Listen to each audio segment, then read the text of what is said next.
Muy buenas noches, Honduras. Bienvenidos a la emisión de este viernes 11 de julio. La noticia del día es presentada por Claro. Llegaron las Claro ofertas para que te pases a ser full Claro por solo 1,055 lempiras al mes.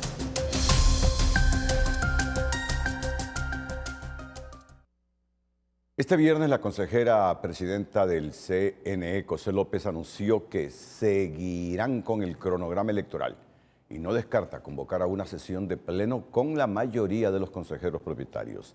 Si Marlon Ochoa y los consejeros suplentes siguen en rebeldía al señalar que ya existe un antecedente en 2021, porque no se puede retrasar los plazos del cronograma que garantizan las elecciones generales del 30 de noviembre próximo. La presidenta del Consejo Nacional Electoral, José López, no descarta sesionar con la mayoría de consejeros propietarios ante la negativa de asistir del consejero vocal Marlon Ochoa y de los consejeros suplentes, pues indica que la ley electoral le faculta para que el órgano electoral no pueda detenerse y preparar las elecciones generales del último domingo de noviembre. Debe haber por lo menos el propietario o un suplente, y si no está, entonces debemos agotar la vía de la excepcionalidad, que como usted indica ya ha sido aplicada antes. Hay un artículo 5º en el reglamento que posibilita una sesión por mayoría presencial, que de hecho en jurisprudencia internacional también se denomina mayoría funcional, que determina en muchas ocasiones la posibilidad de que las instituciones no se paralicen. A criterio de este ex magistrado del extinto Tribunal Supremo Electoral, la consejera presidenta del CNE está en lo correcto al no descartar ese escenario, ya que nadie puede interrumpir el proceso electoral que garantiza la alternancia en el poder. Sí, es porque hay una cuestión más importante que es constitucional. Es una obligación, un mandato de la Constitución de que la legitimidad del poder, la fuente de legalidad del poder, procede de la soberanía popular y nadie puede interrumpir el proceso electoral. Es más, es traición a la patria. Asimismo, existe un antecedente que el CNE ha sesionado con la mayoría de los consejeros propietarios.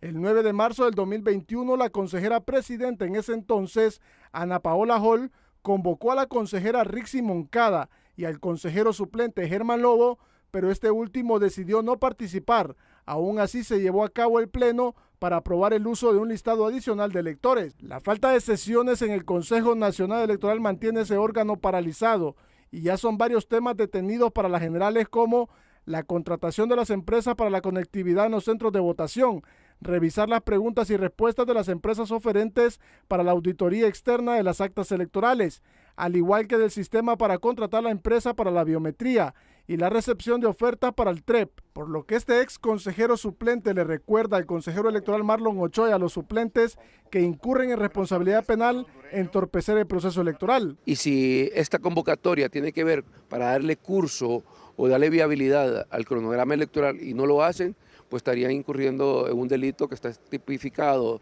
en el Código Penal, en el artículo 544, numeral 19, que dice que entorpecer el desarrollo del cronograma electoral es constitutivo de delito electoral. Lobo también plantea que aparte de que los consejeros propietarios sesionen por mayoría para que el órgano electoral no se detenga, el consejero Marlon Ochoa y los suplentes recapaciten y que prime el interés nacional que el partidario para llevar a cabo el proceso electoral de noviembre.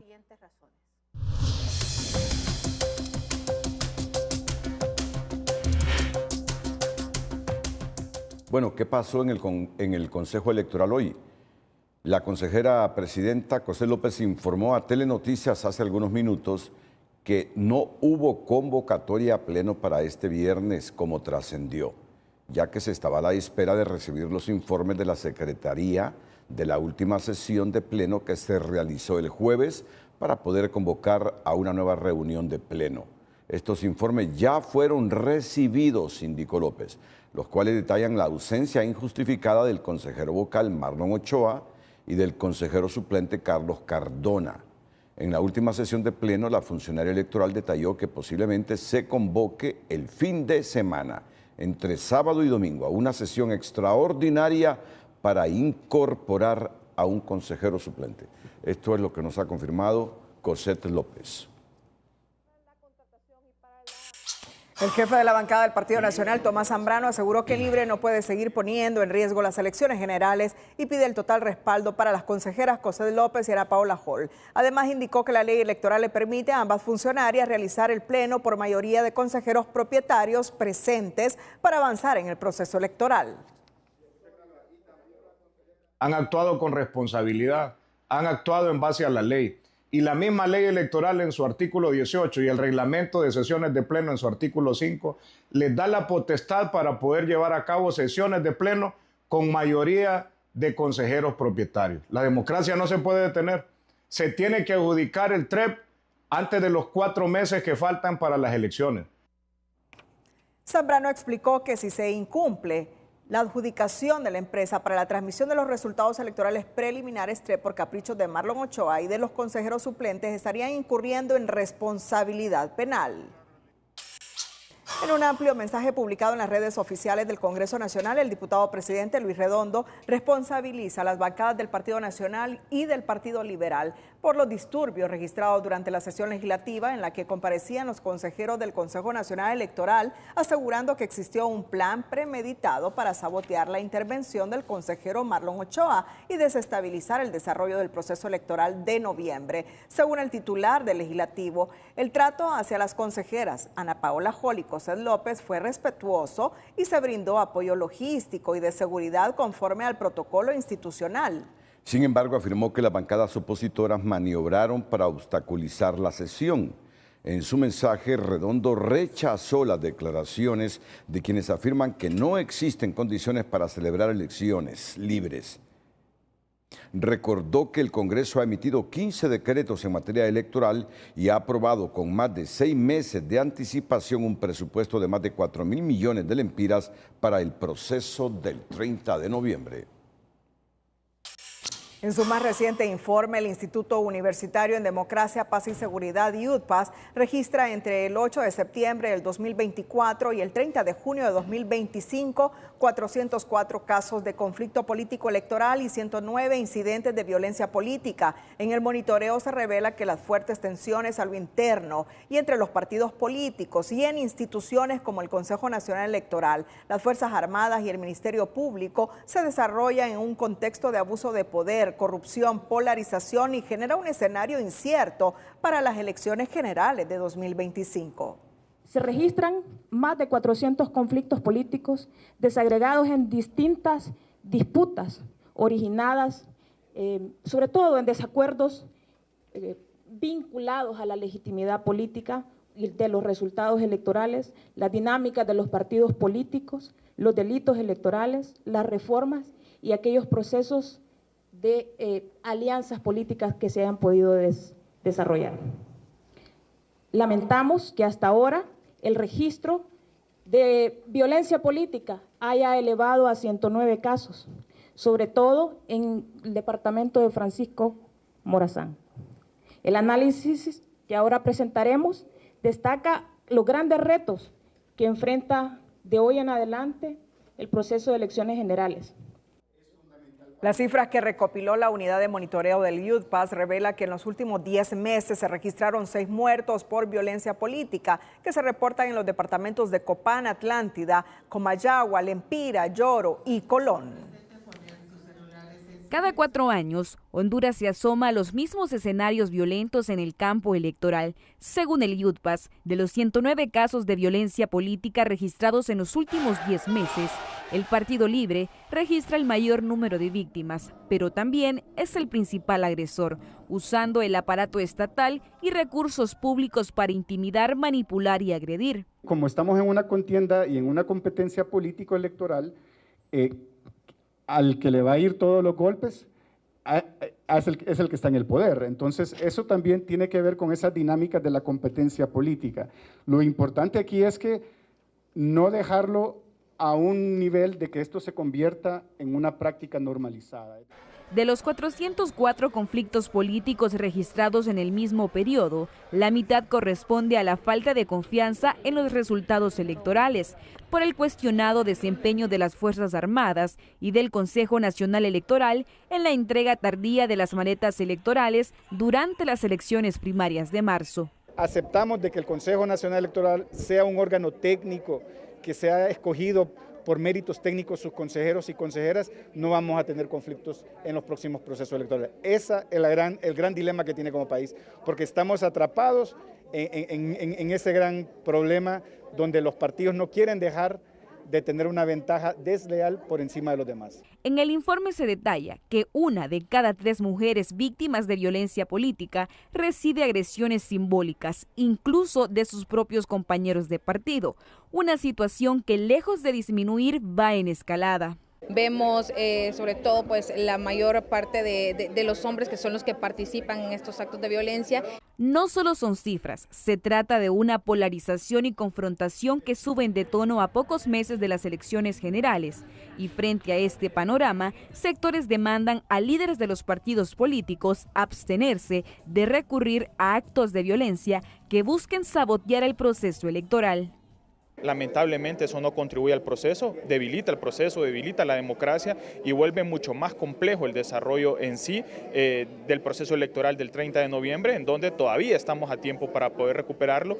Los datos revelados por el IUDPAS son alarmantes y a la vez hacen un llamado de reflexión a la clase política, que está acostumbrada a jugar con reglas sucias en un año electoral. Carolina Martínez, Telenoticias. La crisis electoral instalada en el CNE por el tema del TREP ha desviado la atención de otros temas de interés, como el caso del checazo en Cedesol, que salpica a la actual administración, las maletas electorales y su extravío durante los comicios primarios, hechos a los cuales el Ministerio Público debe dar respuestas. La rebelión generada por el consejero del CNE, Marlon Ochoa, y los colectivos de Libre ha sido efectiva para imponer el caos político y llevar a segundo plano los temas de país y los escándalos de corrupción como el checazo de Cedesol. El caso de las planillas fantasmas del Seguro Social, los cheques de Cedesol, el delito electoral de marzo en cuanto a la contratación de buses y no de camiones y los detalles que hubieron alrededor de esos y otros casos han quedado prácticamente en el olvido. Estas cortinas de humo siguen dándole resultado a los partidos, ya sean azules, rojos o negros, pero en este caso tiene un costo muy alto porque se están llevando de encuentro la estabilidad del país. Es un distractor muy caro porque obviamente está atentando y creando un boicot institucional dentro del Consejo Nacional Electoral, que eso lo que genera obviamente es un retardo en la adquisición de todos los proyectos electorales. En este contexto, los analistas advierten que los escenarios pueden ir desde interrumpir las elecciones, instalar una constituyente o ir a elecciones pero desatar una convulsión social por alegatos de fraude. El objetivo es que no hayan elecciones, el objetivo es que los casos de corrupción no sigan descubriéndose y desde luego proteger a sus funcionarios que están involucrados en la corrupción. Y que se va a buscar extender el tiempo de este gobierno o sencillamente comenzar a decir que esto es necesario ya una asamblea constituyente. Y el otro es que lleguemos a unas elecciones con muchas dudas. Por ello, los diferentes sectores instan a la población a exigir elecciones limpias y a su vez que el Ministerio Público investigue todos los casos de corrupción. La Secretaría de Transparencia se pone en el centro del ojo público sobre el informe que presentará acerca de los hallazgos en Cedesol con el caso del checazo, al trascender un supuesto audio de la diputada Isis Cuéllar, en donde asegura que el ministro de Transparencia le ofrece respaldo, poniendo así en entredicho la credibilidad del informe a presentar, que según el ministro de Transparencia será sustentado, pues consta de una rigurosa metodología y trabajo de campo. El informe de la Secretaría de Transparencia sobre el caso del checazo que involucra a Cedesol y el Congreso Nacional se mantiene en la mira luego de viralizarse un supuesto audio donde la diputada Isis Cuéllar afirma haber recibido una llamada del ministro Sergio Cuello asegurándole su total respaldo. Mi Sergio me llamó en la mañana, vos. Yo Cuello a mí, él me llamó después de la conferencia y me dijo, amiga, no se cague, usted no está sola. Lo anterior hace cuestionar a este analista sobre el grado de veracidad del informe elaborado por la Secretaría de Transparencia que lidera Sergio Cuello y estima que el audio impacta en las garantías de credibilidad de la investigación. Cuando a través de audios y a través de confirmaciones del propio ministro de Transparencia se conoce que tiene una relación cercana con la persona que está siendo investigada, por tanto es necesario que en este caso se haga a un lado y no sea él o no sea su secretaría la que realice esta investigación, porque va a carecer de esa apariencia de independencia e imparcialidad que es necesaria. Al respecto, Coello, a través de sus redes sociales, aseguró que ante el supuesto audio, su deber es garantizar el debido proceso, escuchar a todas las partes y actuar conforme al mandato de ley, dejando entrever que en efecto tuvo la conversación con la congresista. Sin embargo, este diputado oficialista pide no satanizar el informe que ni siquiera ha sido presentado y no descarta que el audio haya sido creado con inteligencia artificial. No podemos poner en duda si aún no hemos escuchado siquiera este informe.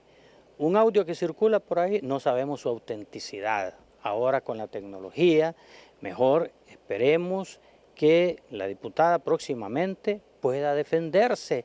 El titular de Transparencia también destacó que el informe sobre la gestión del Fondo de Administración Solidaria de Sedesol fue elaborado por un equipo multidisciplinario con base en evidencia documental, visitas de campo y una metodología rigurosa, por lo cual su contenido refleja hallazgos objetivos. Pero para este abogado, la confianza en la investigación entra en duda ante los cuestionamientos éticos del caso. Es bastante señalable, ¿verdad?, que el ministro se vea inmiscuido en este tipo de pláticas con una persona que está siendo señalada y diciendo, ¿verdad?, de que esta persona va a contar con su respaldo, ¿verdad? Son cosas que atentan contra la ética, contra la moral, contra las buenas costumbres y todo lo que debe revestir un funcionario público de tal categoría. Cabe señalar que Telenoticias buscó al secretario de Transparencia, Sergio Coello, para conocer su versión al respecto, pero se limitó a responder que próximamente el informe del checazo se hará público. Gabriela Lobo, Telenoticias. Bueno, atentos porque vamos a informar en los próximos minutos de un caso lamentable que ha conmocionado al Valle de Sula. La muerte de 3 personas por sumersión en el río Umuya, incluido 2 menores. Atentos a esta noticia en el Noticiero Líder. Tenemos el honor de anunciar la conferencia magistral El Menudo Cuenta, a cargo del reconocido comentarista financiero y conductor de CNN en español, Xavier Serviá. Xavier es reconocido en Honduras no solo por sus programas televisivos, sino porque en la década del 80, 90 del siglo pasado enamoró a la juventud hondureña. No había nacido Cristina, desde el famosísimo grupo musical Menudo. Y es que Xavier lleva en las venas el arte, ya que también es actor. Pero su presencia en Tegucigalpa esta vez no es con el objetivo de cantar y actuar. Es para exponer sobre un tema de mucha importancia que nos conviene a todos conocer, y es la educación financiera. Pero que mejor sea en el marco del 60 aniversario de la cooperativa Elga, la periodista Gabriela Lobo, que converse con Xavier Serviá, que está en Honduras para esta conferencia magistral este sábado. Buenas noches, Gabriela, y el saludo para Xavier. Buenas noches, Renato y Cristina. Me encuentro en este momento con Xavier Serviá, un reconocido conferencista internacional y también conductor de CNN en español, que estará mañana sábado en el Centro de Convenciones del Hotel Honduras Maya brindando una conferencia denominada El Menudo Cuenta, con el propósito de empoderar a las personas para que tomen el control de sus finanzas personales. Buenas noches, Xavier. Muchísimas gracias por estar con nosotros en el Noticiero Líder de Honduras. No, te agradezco a ti por la invitación, por favor. ¿Qué tal si comenzamos explicándole a las personas qué pueden hacer para mejorar sus finanzas personales? Mira, primero hay que tomar control de la finanza, o sea, no se le puede poner, digamos, en the back, como algo que no es importante, tiene que ser una prioridad.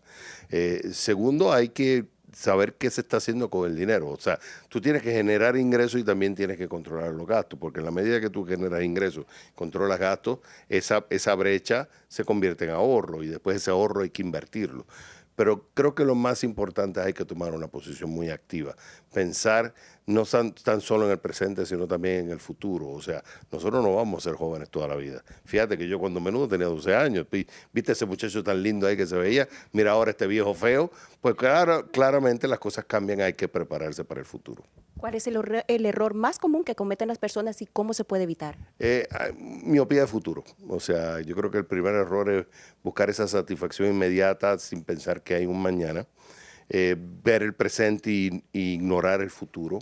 Es cierto que el futuro es incierto, no sabemos lo que va a pasar, pero lo hacemos más incierto si no nos preparamos, si le damos la espalda. Entonces yo creo que el error principal es ese, el no darle la importancia a las finanzas y solamente pensar en el inmediato, porque mañana va a estar todo bien, mañana voy a tener ingresos. O sea, vemos un optimismo incluso muy radicalizado de que todo va a estar bien mañana, vamos a tener trabajo, o nos vamos al otro extremo, nos vamos a todo negativo, mañana va a estar la inflación mal, el dinero no va a funcionar. Entonces yo creo que hay que tomar una posición mucho más balanceada. Hay que controlar los gastos, que es sumamente importante, hay que tratar de aumentar los ingresos.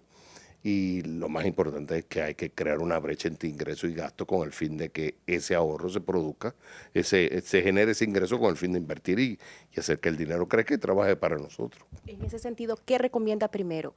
¿Comenzar a ahorrar o pagar deudas? Yo creo que si tú la pones, o sea, la opción deben ser las dos. Primero, no deberías estar endeudado. Pero si estás endeudado, va a depender de cuánto te cuesta el ahorro. Digo, cuánto te paga por el ahorro y cuánto te cuesta la deuda. Porque, por ejemplo, vamos a decir que, no sé, yo voy a hablar en términos de Estados Unidos, pero si tú tienes una tarjeta de crédito que en Estados Unidos, por ejemplo, tienes que pagar el 25% y el ahorro te paga 4%, es preferible entonces que te enfoques a bajar la deuda. También a qué nivel está la deuda, porque si la deuda está muy alta, que está llevándote por encima del 36% de tu ingreso, entonces tú dices, sí, tengo que bajarla primero antes de ahorrar. Pero si tú tienes deuda, pero no es lo suficientemente alta, yo creo que puedes seguirla pagando y enfocarte al ahorro. ¿Por dónde debe comenzar alguien que quiere mejorar su situación financiera, pero que tiene recursos e ingresos limitados? Mira, yo pongo a la gente, los estadios económicos los pongo en cinco niveles. Está el estadio de supervivencia, está el estadio de seguridad, está el estadio de acumulación, de independencia y libertad. Piensa en libertad, un Elon Musk, un Bill Gates, son gente que tienen tanta plata que pueden alimentar a muchas generaciones. Independencia es que tienen los recursos necesarios para vivir sin trabajar por el resto de tu vida. La supervivencia es que no tienes para ahorrar, tienes que sobrevivir. El que está ahí tiene que enfocarse en sobrevivir. ¿A qué me refiero? Tienes que buscar dinero para poner comida en la mesa, pagar el techo, pagar la transportación. No estamos hablando de comerte un churrasco, viste, todos los días. Eso ya es lujo, pero me refiero que cubras las necesidades inmediatas. El enfoque debe ser supervivencia. Entonces, yo creo que esa persona, si está en esa situación, que yo estuve una vez, hay que enfocarse en salir de esa supervivencia. ¿Cómo? Primero cubriendo la base y tratar de aumentar los ingresos. Si puedes cortar gastos innecesarios, hazlo. Pero lo más importante es sobrevivir. Una vez que pasas ese estado de supervivencia, ahí entonces viene el ahorro. O sea, que aquel que está en supervivencia y todavía no está, pero que realmente está en supervivencia, porque hay gente que se engaña. Si estás realmente en supervivencia, enfócate a salir de ahí, que eso debe ser lo más importante. El ahorro cuando ya pases ese estadio. Bueno, Xavier, entonces, esto es solo un poquito, ¿verdad?, de lo que las personas van a disfrutar mañana en esta conferencia. Por cierto, explíquenos, ¿verdad?, los detalles de la misma y también hacer la invitación a todos nuestros televidentes para que estén pendientes y puedan llegar mañana a la misma. Mira, la cooperativa Elgar está cumpliendo 60 años y es una celebración, imagínate, son más de 250,000 afiliados. Entonces es una celebración importante y ellos han determinado que la educación financiera es sumamente importante, no tan solo para sus afiliados, pero también para la comunidad hondureña. Por eso yo estoy acá. De alguna forma es democratizar la finanza. Entonces, claro que está el evento, que es muy importante celebrar los 60 años, pero para ellos y para mí es más importante la educación financiera. Y por eso estamos haciendo esta conferencia. Y vamos con el plan de seguir haciendo muchas más, porque lo que queremos, tanto los intereses de la directiva de la cooperativa Elgar, como la mía, es llevar la democratización financiera y por eso estamos acá. Muchísimas gracias. Bueno, Renato, Cristina, con estos importantes consejos de Xavier, quien por cierto es un ex integrante del grupo Menudo en su época más famosa, más gloriosa, yo regreso con ustedes al estudio. Muy buenas noches.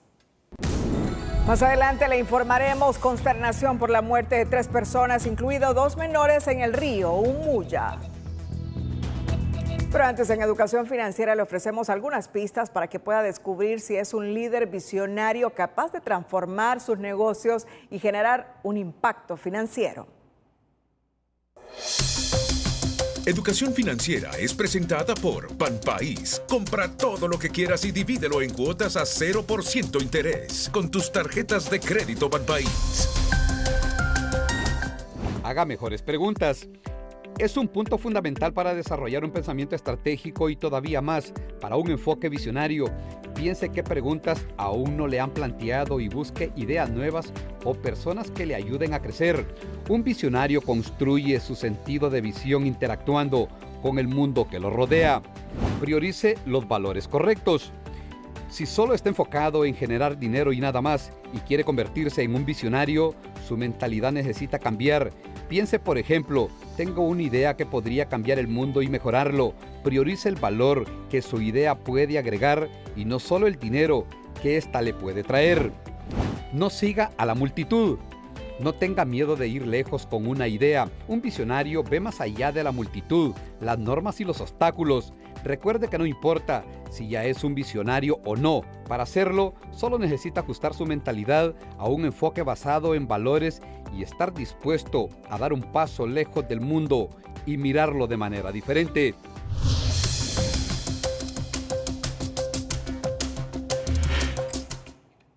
Ya está cerca el Davivienda Sport Fan Fest. Usted está listo para disfrutar el estadio virtual más grande de Honduras.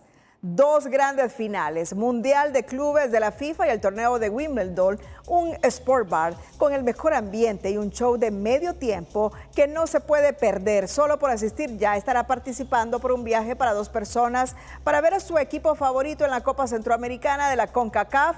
Tendremos muchas competencias como el reto penalero, reto nadador por un día, retos gamer como FIFA, el Swiss Brotherships, en los que podrá ganar dinero en efectivo y muchos premios más. Si la velocidad es lo suyo, el simulador de Fórmula 1 será un juego favorito para usted. Pero eso no es todo. Tendrá un autódromo de go-karts que es totalmente gratis. Aparte, habrá exhibiciones de artes marciales, boxeo y diferentes disciplinas deportivas. Así que le invitamos. Sus citas este domingo, 13 de julio, a partir de las 9 de la mañana en UTH Tegucigalpa, con estacionamiento gratis y 10% de descuento en sus entradas con tarjetas Davivienda. Un evento de TVC Experiencias.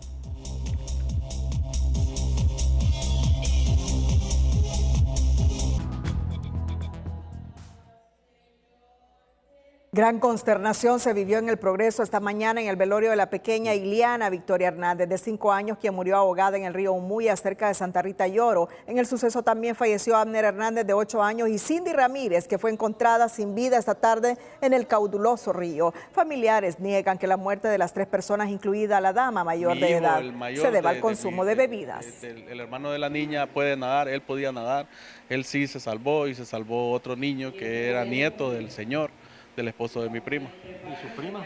Mi prima también se salvó, la lograron salvar, que era la muchacha que ayer grabaron, que decía que andaba en estado de ebriedad, cosa que no es así, pues. Y aquí estamos, pues, dándole el último adiós, porque es muy difícil. Yo soy madre, y ayer que nos dijeron, pues, es imposible no derramar una lágrima. El viaje al río Umuya fue para complacer los deseos de un hermano de la niña Iliana Hernández, ahogada, quien goza de vacaciones escolares, relató su acongojado padre. 10 días después de haber sido raptados mientras iniciaban sus labores, los cuerpos de 2 jóvenes que laboraban en una empresa de cable fueron hallados muertos en estado de descomposición en la aldea de Yaguacire, al sur de la capital. No tenían antecedentes y la policía cree que llegaron a trabajar a una zona controlada por estructuras criminales que no les reconoció. Investigan las primeras hipótesis.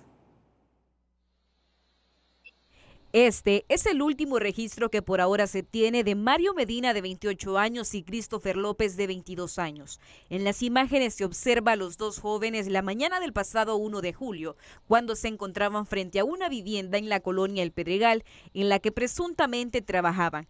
Pero luego fueron raptados y 10 días después sus cuerpos fueron encontrados en una hondonada en la aldea Yaguacire, al sur de la capital, en estado de descomposición. Ya los cuerpos se encontraban en estado de descomposición, es por eso que ellos fueron trasladados a la morgue capitalina, donde mediante dictamen médico y a través de prueba de ADN serán reconocidos. Fueron 10 días de angustia para los familiares de las víctimas. En ese lapso, lo único que se encontró fue su vehículo, abandonado el jueves 3 de julio en la colonia Miraflores. Tenía las ventanas abiertas y no había rastro de los ocupantes. Según la base de datos de la Dirección Policial de Investigaciones, los jóvenes no tienen historial criminal. Es por ello que la primera hipótesis de lo que pudo haber ocurrido para los expertos está dirigido a un problema territorial del crimen organizado.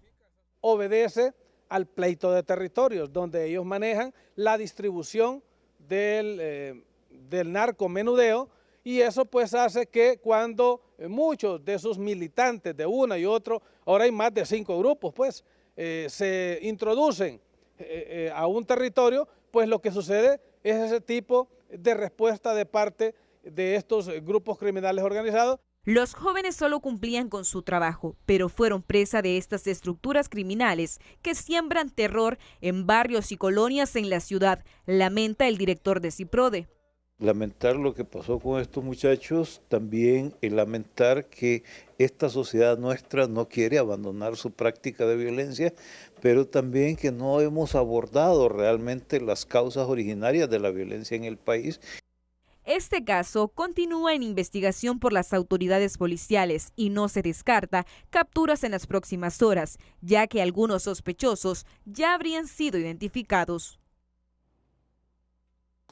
Hay hombres que en vida no pueden pasar desapercibidos. Hay hombres que en vida no pueden pasar desapercibidos. Pero el que ven en pantalla por sus buenas obras y ha muerto. O sea que aquí en el noticiero no podemos pasar o inadvertir que murió un gran hombre de Honduras, que lo hemos conocido, que lo hemos tratado y que siempre creímos que valía la pena maximizar su trayectoria en vida, y ahora que ha muerto, pues igual. A sus 98 años ha fallecido en la capital, fue sepultado, uno de los hombres más íntegros y honestos en la historia del país, el economista agrícola Rigoberto Sandoval Correa, promotor de la reforma agraria, defensor del bosque, exdirector del INA, de Codefor y el único hondureño hasta ahora que ha ocupado un puesto de alto nivel en la FAO en Roma, Italia. Oriundo del Aceituno en el departamento de Valle, Sandoval Correa se destacó por su lucidez, su academia, su amor por Honduras y su compromiso contra la corrupción. A sus 98 años ha muerto el economista agrario don Rigoberto Sandoval Correa, nacido un 3 de enero de 1928 en el Aceituno, municipio de Alianza Valle. Sandoval Correa fue un hondureño que supo poner en alto el nombre de Honduras cuando lo representó con acierto en la Organización de Naciones Unidas para la Alimentación y la Agricultura FAO en Roma, y como funcionario público se desempeñó con eficiencia y honestidad en instituciones como el INA y la entonces Codefor. Él renuncia a la FAO y se viene a servir a Honduras. Y ese es un hecho muy importante, porque no cualquier persona puede renunciar de un organismo internacional como la FAO, Naciones Unidas, para venirse a servir al país. La huella que Sandoval Correa deja tras su muerte es imborrable. Una cantidad de ensayos y al menos 5 libros sobre inversión extranjera. Fue un buen catedrático con líneas bien marcadas en su profesión. Otra de sus características fue su acendrado amor por Honduras. Siempre he creído que se hace necesario tener una publicación donde aparezcan hombres como Enrique Aguilar Cerrato, Rigoberto Sandoval, y una cantidad de hondureños que en este momento se me escapan, que podrían estar en una publicación, y eso sí, que fueran conocidos por las escuelas, que fueran conocidos por los colegios. Eso sí valdría la pena. En vida, el Consejo Nacional Anticorrupción, una instancia de sociedad civil, otorgó el galardón 5 estrellas a Sandoval Correa, ideólogo de la reforma agraria en Honduras, pero la distinción destaca su integridad, transparencia y compromiso en su vida profesional y de servicio público. Sandoval Correa fue un amante de las causas justas, que colaboró de cerca con la Asociación para una Sociedad Más Justa, donde se le recuerda.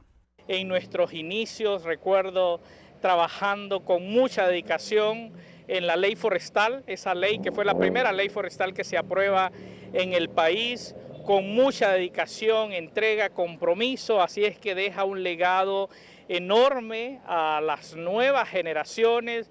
Las páginas de la historia hondureña recogen con letra mayúscula el nombre y legado de Sandoval Correa, su conducta intachable y voluntad política para servir a la patria desde la función pública y académica. Recuerdo muy bien precisamente todos esos programas de capacitación a través del Procara, trajo personas que conocían sobre reforma agraria, muchísimos personas de nivel internacional para poder transformar los países nuestros. La vida del economista agrícola Rigoberto Sandoval Correa debería ser escrita para reconocer su memoria y legado, para que los jóvenes principalmente sepan que no todos los funcionarios públicos son corruptos. En otra temática, unas 30 comunidades del municipio de Cantarranas alzaron su voz exigiendo la construcción de un puente sobre las aguas del río Choluteca para evitar que se repita la tragedia de hace varios años donde murieron unos 37 menores y 7 adultos, sin que a la fecha las promesas de construcción de la obra se hayan concretado. Las voces de los niños sonaron fuertes este viernes, combinadas con las de los adultos de cerca de 30 comunidades del municipio de Cantarranas, que nuevamente elevaron la voz para solicitar la construcción del puente sobre las aguas del río Choluteca, para evitar se repita una historia que conmovió al país. El 16 de septiembre de 1990, las corrientes de este río arrastraron un bus donde 35 niños y 7 adultos se ahogaron. Doña Leticia perdió 2 hijos, 4 sobrinos y una docena de primos. Y le pedimos por eso al señor ministro que en Cantarranas, incluso él me escuchó, y el señor ministro Octavio, que por favor recuerde la promesa que hizo en el parque de Cantarranas. Sabemos que nuestra presidenta nos va a ayudar y las promesas del ministro se van a cumplir. No obstante, tenemos el temor, la duda, debido a que este gobierno ya casi termina. Un primer puente construido después de la tragedia fue destruido por el huracán Mitch. Desde entonces el río ha cobrado más víctimas. Por eso este viernes quisieron recordarle al gobierno que ellos esperan una respuesta. Tenemos incluso un acuerdo firmado, el cual pues sentimos nosotros que lo han violado las autoridades, por lo tanto estamos exigiendo que nos den una respuesta contundente, porque un basta ya a este sacrificio que estamos pasando nosotros los pobladores de Cantarranas. Doña Amparo Benítez es otra de las madres afectadas en la tragedia. Que fuera hoy, porque aquí perdí mis 3 hijos. Para mí es una trauma pasar este río. Mis 3 hijos mayores aquí los perdí y por eso andamos aquí luchando. Hace 35 años los habitantes de esta zona vivieron una de las tragedias más dolorosas del país. Pese al paso de las décadas, el eco del dolor prevalece. Por eso llaman al gobierno para la construcción del puente prometido. Por mientras llegan las respuestas gubernamentales, las autoridades municipales de Cantarranas construyen un paso provisional, puesto que el transporte de personas y productos cada vez que crece el río se interrumpe. Estamos en espera de que nos construyan nuestro puente, pero nosotros como alcaldía municipal pues también estamos trabajando, pero sabemos que el vado es un paliativo para nosotros. El tiempo de la actual administración se acorta, sin embargo estos habitantes aún albergan las esperanzas que al menos el proyecto del denominado puente de los niños arranque en los próximos meses. Mario Landa, Telenoticias. Atentos porque después de la pausa comercial baja 5 lempiras el cartón de huevos en la Feria del Agricultor, pero desde este lunes el diésel subirá 1 lempira 68 centavos y 1.18 el gas queroseno. Atentos a estas noticias aquí en el Noticiero Líder. Pero antes, si visita la ciudad de Catacamas, le invitamos a conocer la iniciativa de Elsa Hernández, conocida como Antojitos 1503, un sitio de golosinas caseras que despunta con buen suceso. Es la sección del emprendedor de esta noche. El emprendedor de hoy es presentado por Ficosa. Elige ahorrar para lograr todo lo que te propongas, porque ahorrar es poder.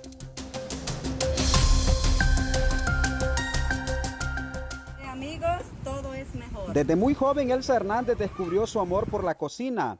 Esa pasión la llevó a abrir su propia traila bajo la marca Antojitos 1503, un emprendimiento que ha conquistado paladares en el corazón de Catacamas. Pues Antojitos 1503 surge de que a nosotros con mi esposo nos ha gustado cocinar y entonces desde ahí viene la iniciativa para poder realizar Antojitos 1503. Ubicada en el Parque Félix M. Reyes, Elsa ofrece los antojitos, los primeros hot dog catacamenses, una explosión de sabor que no puedes dejar de probar. Y también tiene las deliciosas tajaditas con pollo. Ofrecemos las tajadas con pollo, tajadas con carne, los mumi dog, también los hot dogs, son, así se les llama, mumi dog, que van envueltos en tocino, que aquí poco se ve eso. Con esfuerzo, dedicación y mucho cariño, esta mujer emprendedora invita a todos a disfrutar de sus antojitos bajo su lema, entre amigos, todo es mejor. Los números de teléfonos es el 9930-4565 y 9621-2831. Pues los invitamos a que vengan no solo de la ciudad de Catacamas, sino que de sus alrededores. Elsa ha convertido su sueño en un punto de encuentro para compartir buena comida y buenos momentos especiales. Alex Ordóñez, Telenoticias.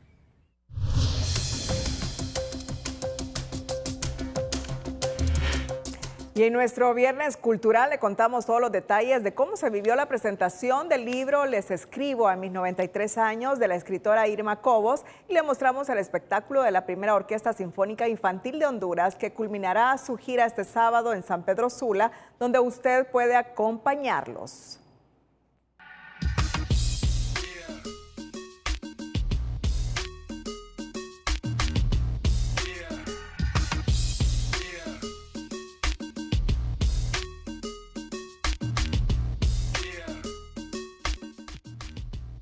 Muy buenas noches, qué gusto saludarles al cierre de esta semana en nuestra sección Viernes Cultural. En esta ocasión vengo a contarles que el Centro Cultural España en Tegucigalpa se convirtió en un punto de encuentro con la memoria viva del país, porque desde este lugar se hizo la presentación del libro Les escribo mis 93 años de la escritora hondureña Irma Cobos Osorio de Maradiaga.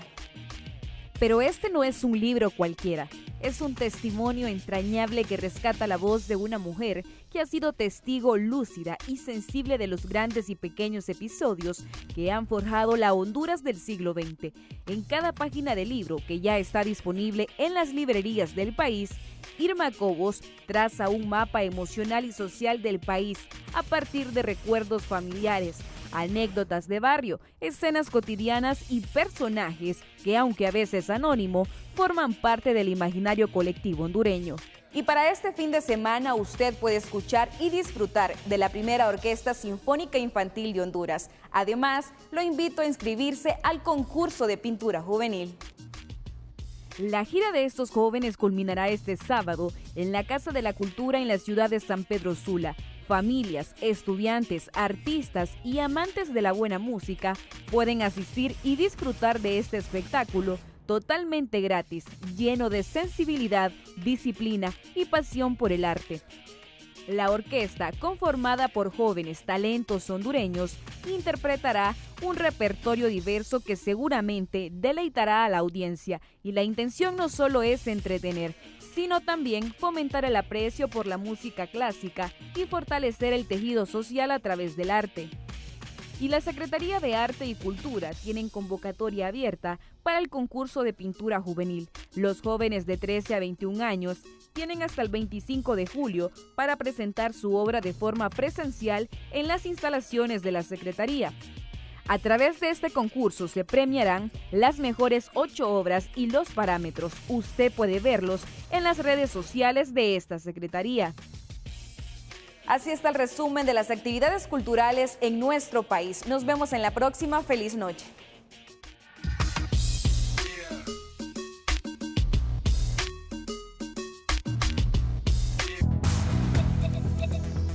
Mira, es un noticiero dinámico donde primamos los hechos que están aconteciendo ahora mismo. En San Isidro Intibucá, hoy han despedido a su alcalde Francisco Martínez, que fue asesinado el pasado miércoles en Ciguatepeque. Centenares de vecinos del municipio de San Isidro Intibucá participaron en las honras fúnebres organizadas por la comunidad para despedir a su difunto alcalde, Francisco Martínez Domínguez, asesinado el pasado miércoles en el barrio Zaragoza de Ciguatepeque, Comayagua. Martínez Domínguez cumplía su 5º periodo consecutivo como alcalde de San Isidro Intibucá, obteniendo siempre el apoyo de sus pobladores. Según el Centro de Medicina Legal y Ciencia Forense del Ministerio Público, el alcalde Martínez Domínguez recibió varias heridas de arma de fuego. Se espera que la Dirección General de la Policía Nacional dé con los responsables del atentado criminal que le costó la vida. Martínez Domínguez se enfrentó en vida un juicio por el que fue absuelto en 2016.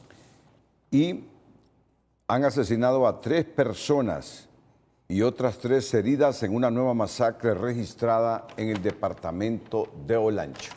El departamento de Olancho registró este viernes una nueva masacre, esta vez en una zona montañosa del municipio de Juticalpa, con saldo de 3 personas muertas y 3 más heridas, precisaron autoridades policiales consultadas. Las víctimas son Lilian Almendares, Máximo Iván Alvarenga y Marcos Alvarenga, cuyo parentesco es padre, madre e hijo. Mientras las personas heridas, 2 de ellas menores, fueron trasladadas a un centro hospitalario para recibir atención médica.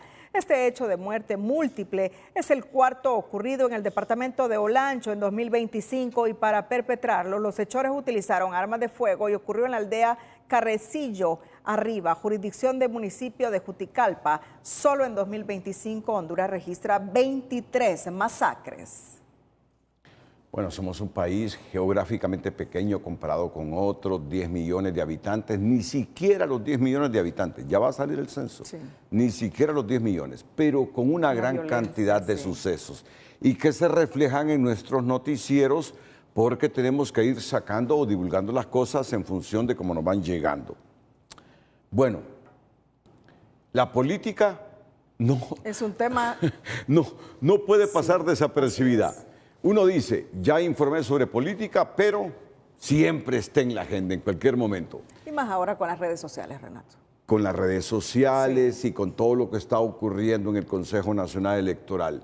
Y mira, las redes sociales están cargadas en este momento de reacciones por lo que está pasando el CNE en torno a este asunto del cronograma electoral.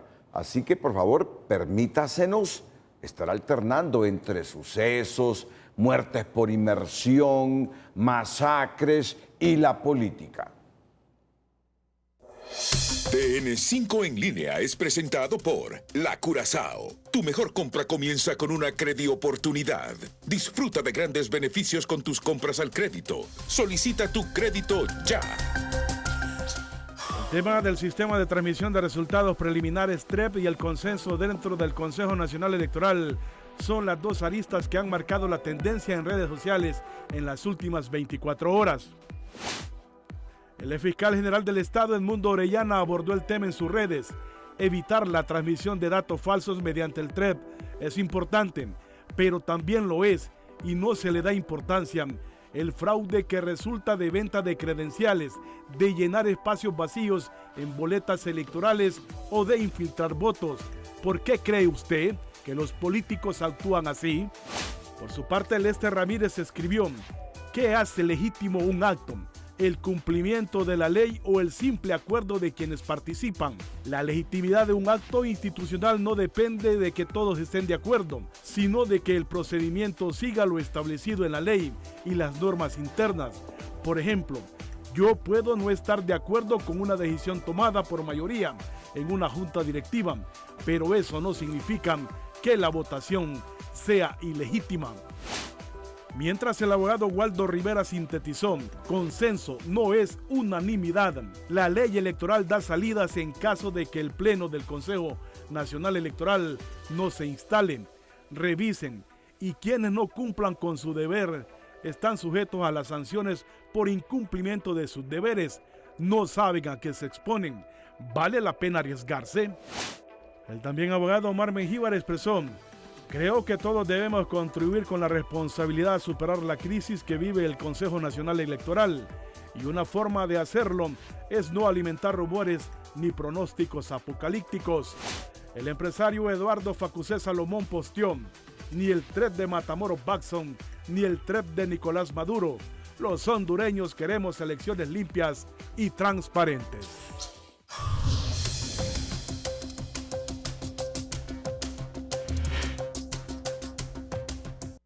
La presidenta del Consejo Nacional Electoral, Cosette López, aseguró a través de su cuenta de X que el problema que tiene paralizado el órgano electoral es porque Libre no quiere verificar los resultados de las actas electorales antes de ser transmitidos por el CNE la noche de la elección. En el siguiente mensaje escribió: el problema es uno y es claro, no quieren verificación, basta de confusión, nos está repitiendo el proceso de 2017 y quien diga lo contrario miente. Vamos a dejarlo claro.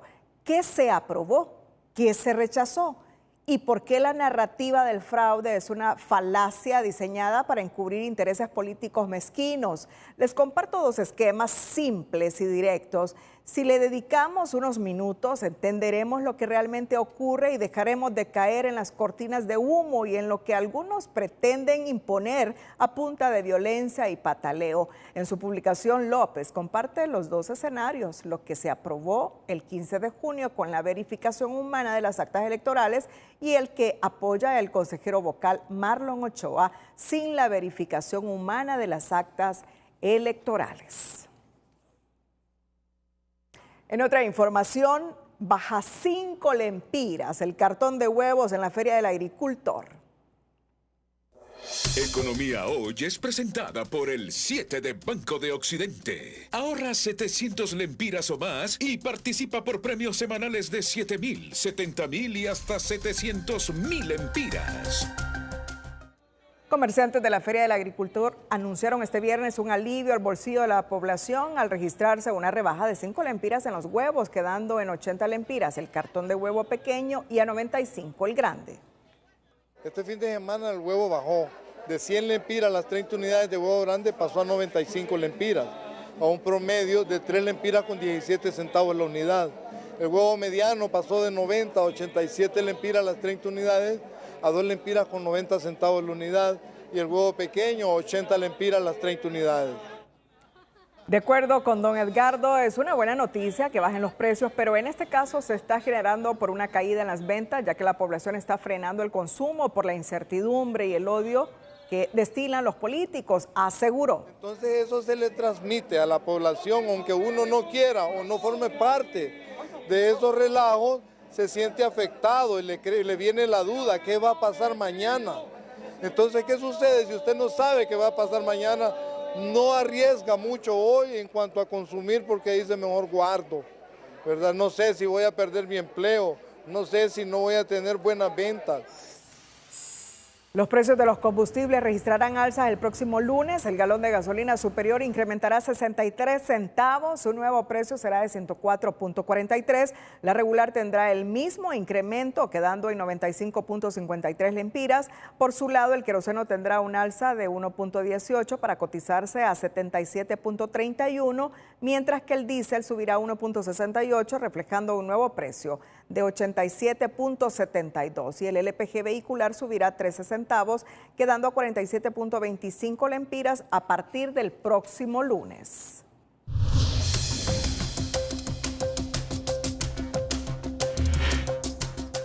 Empresas constructoras recibirán el próximo lunes 1.387 millones de lempiras.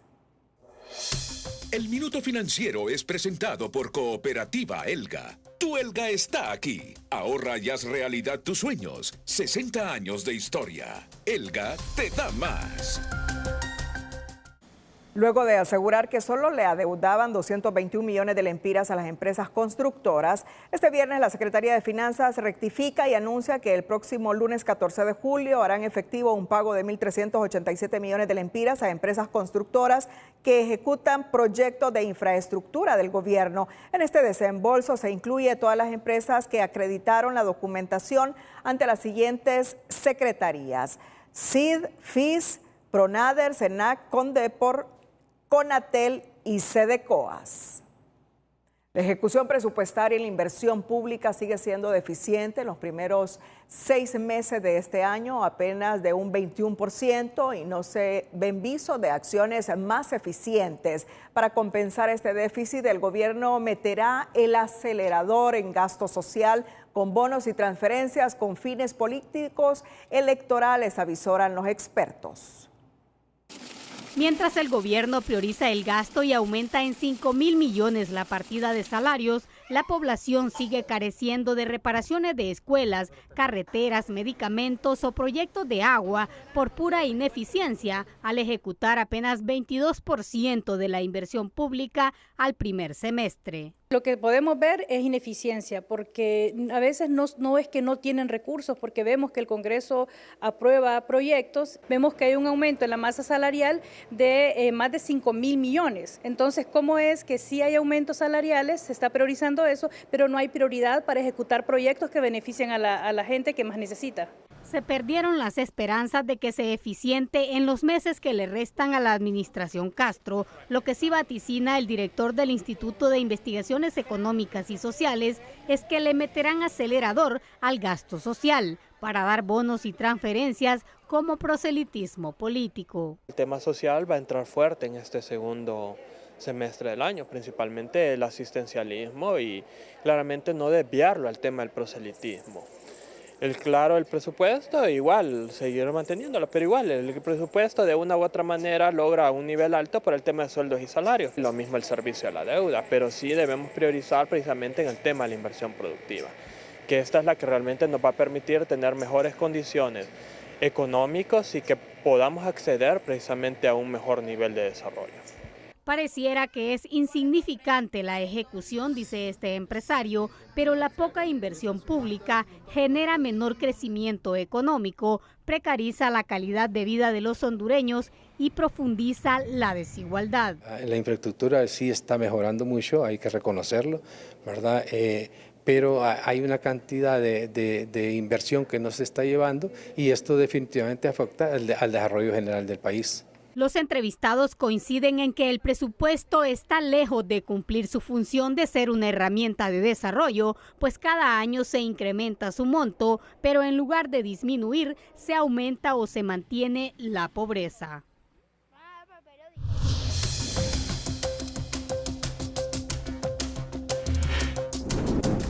Más adelante le informaremos. Gobierno y Banco Mundial verifican atención de personas en centro de migrantes retornados.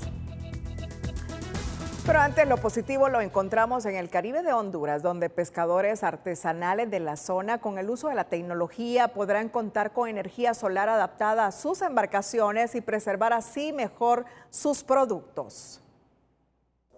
La noticia positiva es presentada por Banrural. No solo es una remesa, es salud, vivienda, educación, desarrollo. Dile a tus familiares en el extranjero que te envíen tus remesas por Banrural. Los pescadores de diferentes sectores del litoral atlántico del país durante los últimos días fueron beneficiados con el proyecto Economía Azul, que contempla la instalación de paneles solares en sus lanchas y así poder realizar las actividades de manera más profesional, con el cual llevan el sustento diario a su hogar.